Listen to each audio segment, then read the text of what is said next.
Good morning student.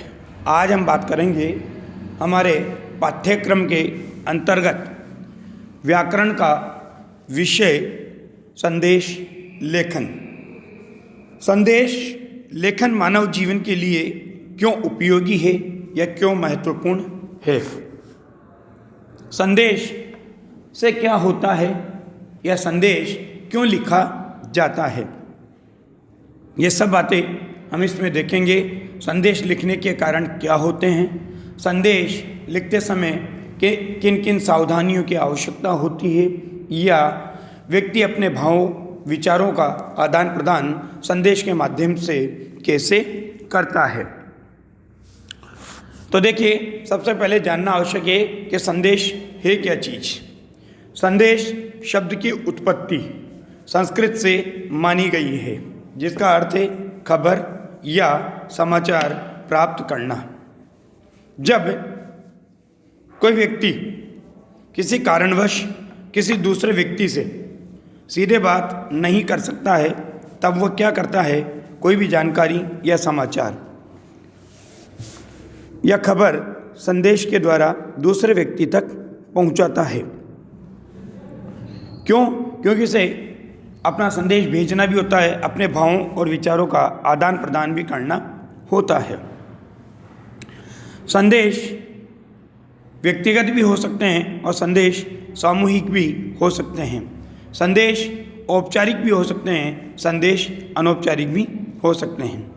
संदेश किसी व्यक्ति विशेष या किसी समूह के द्वारा किसी व्यक्ति विशेष या समूह को दिए जा सकते हैं। अर्थात कहने का अभिप्राय है कि एक व्यक्ति दूसरे व्यक्ति को लिख सकता है, एक समूह दूसरे समूह को लिख सकता है, एक व्यक्ति किसी समूह को लिख सकता है और समूह किसी व्यक्ति विशेष को भी लिख सकता है। संदेश लिखित और मौखिक दोनों प्रकार के होते हैं। संदेश सुखद और दुखद दोनों तरह के होते हैं। सुखद और दुखद इसलिए कहा मैंने क्योंकि जीवन में जब प्रसन्नता की, आनंद की या खुशियों का समय होता है, त्यौहार होते हैं, पर्व होते हैं, उत्सव होते हैं, वर्षगांठ होती है, आदि पर्वों, त्योहारों, वर्षगांठ, उत्सवों आदि पर दिए जाने वाले जो संदेश होते हैं, वो संदेश सुखद संदेश कहलाते हैं। और दुखद संदेश जब कोई अपना प्रियजन बिछड़ जाता है, उसकी मृत्यु हो जाती है, उसका वियोग हो जाता है, या सामूहिक तौर पर समाज के लिए कोई असहनीय घटना घट जाती है, या जैसे पुलवामा अटैक जैसी देश को हिला देने वाली घटना को अंजाम दे दिया जाता है आतंकवादी संगठनों के द्वारा, या फिर किसी महान नेता की मृत्यु हो जाती है, किसी स्वतंत्रता सेनानी की मृत्यु हो जाती है, तो उससे संबंधित संदेश, या देश का कोई अहित होता है, समाज का कोई अहित होता है, उससे संबंधित संदेश, ये दुखद श्रेणी के संदेश बन जाते हैं। कोई भी संदेश व्यक्तिगत या सामूहिक हो सकता है। क्यों? क्योंकि व्यक्ति व्यक्ति को लिख सकता है, व्यक्ति समूह को लिख सकता है, समूह व्यक्ति को लिख सकता है और समूह समूह को लिख सकता है। संदेश भूतकाल, वर्तमान काल और भविष्य काल तीनों में लिखे जा सकते हैं, क्योंकि पिछला भी याद दिलाया जा सकता है, वर्तमान का संकेत भी किया जा सकता है और भविष्य के बारे में सूचना भी दी जा सकती है। अब संदेश लिखने के कारण क्या हैं? क्योंकि व्यक्ति क्या करना चाहता है, संदेश लिख करके अपने भावों, विचारों आदि का आदान प्रदान करना चाहता है, इसलिए संदेश लिखा जाता है। तो संदेश लिखने के कई कारण हो सकते हैं। संदेश औपचारिक भी हो सकता है और अनौपचारिक भी हो सकता है, अर्थात दोनों तरह के संदेश हो सकते हैं। अनौपचारिक संदेश, सबसे पहले हम जानेंगे अनौपचारिक संदेश क्या होता है। अनौपचारिक संदेश या व्यक्तिगत संदेश, इसे व्यक्तिगत संदेश क्यों कहा? क्योंकि ये मित्रों, परिवारजनों, सगे संबंधियों, रिश्तेदारों, घर के सदस्यों आदि को लिखे जाते हैं और इनसे हमारे संबंध बड़े घनिष्ठ होते हैं, तो इसलिए इनको व्यक्तिगत भी कहा जाता है। अनौपचारिक संदेश या व्यक्तिगत संदेश किसी अपने करीबी को कोई संदेश सूचना देने के लिए लिखा जाता है। अनौपचारिक संदेश अपने परिजनों, मित्रगणों, रिश्तेदारों या घर के सदस्यों को लिखे जाते हैं और अपनी भावनाओं, अपने विचारों, अपनी शुभकामनाओं आदि को अपने परिवारजनों को प्रेषित किया जाता है या भेजा जाता है। अब बात करते हैं औपचारिक संदेश। औपचारिक, जिनसे औपचारिकता का रिश्ता होता है, अर्थात क्लोज रिलेशन नहीं होता या घनिष्ठ संबंध नहीं होते, ऐसे व्यक्तियों को लिखे जाने वाले जो संदेश होते हैं वो क्या कहलाते हैं? औपचारिक संदेश कहलाते हैं। औपचारिक संदेश किसी अधिकारी या किसी ऑफिस के किसी कर्मचारी या आम जनमानस के लिए सार्वजनिक रूप से लिखे जा सकते हैं। अगर संदेश किसी नेता या अभिनेता द्वारा दिया जाता है तो यह आम लोगों को प्रभावित करने के उद्देश्य से लिखा जाता है। आपने देखा होगा कि जब कोई नेता या अभिनेता कोई संदेश देता है तो आपने देखा होगा सड़कों के ऊपर, होर्डिंग्स के ऊपर पंपलेट बन करके चिपका दिए जाते हैं और वो सभी लोगों के लिए होते हैं और वो क्या करते हैं? हर आम आदमी को, हर चलने फिरने वाले आदमी को प्रभावित करते हैं, क्योंकि नेता या अभिनेता जो देते हैं ऐसा संदेश व्यक्तिगत संदेश नहीं होता, वो सार्वजनिक संदेश कहलाता है।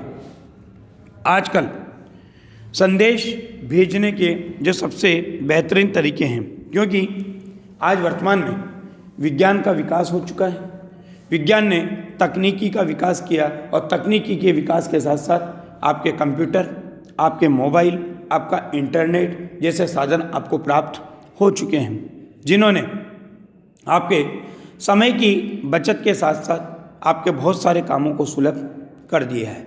और इनके ऊपर आविष्कारकों ने या सॉफ्टवेयर निर्माताओं ने क्या किए हैं? ऐसे सोशल मीडिया प्लेटफॉर्म बना दिए हैं जहां से व्यक्ति अपने भावों को, अपने विचारों को एक दूसरों तक पहुंचा सकता है। तो आजकल संदेश भेजने के सबसे बेहतरीन माध्यम क्या क्या हो गए? WhatsApp, SMS, email, Facebook, Twitter, Instagram आदि ऐसे अनेक सोशल मीडिया प्लेटफॉर्म हैं जिनके जरिए संदेश भेजा जा सकता है।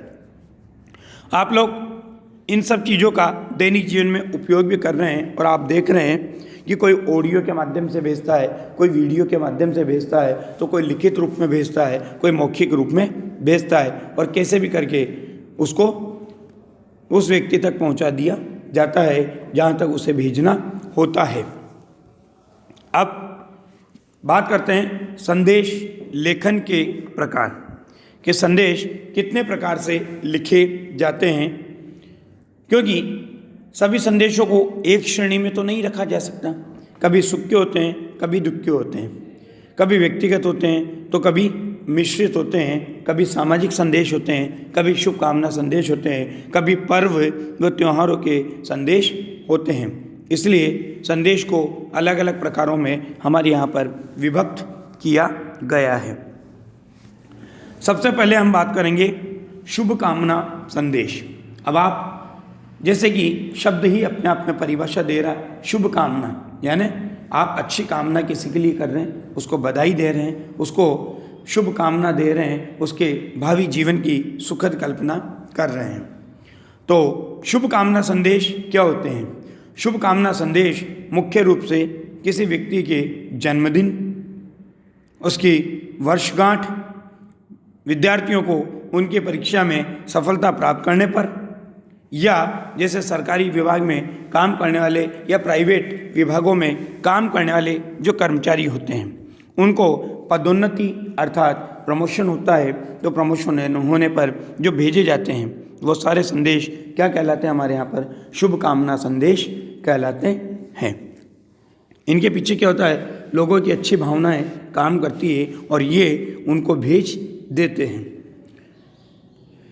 दूसरा, पर्व व त्योहार संदेश। अब आप जानते हो पर्व व त्यौहार संदेश है तो निश्चित रूप से हमारे सामाजिक जीवन में न जाने कितने तरह के पर्व व त्यौहार मनाए जाते हैं। उन्हीं से जुड़े हुए संदेश जो होते हैं वो पर्व व त्योहारों के संदेश कहलाते हैं।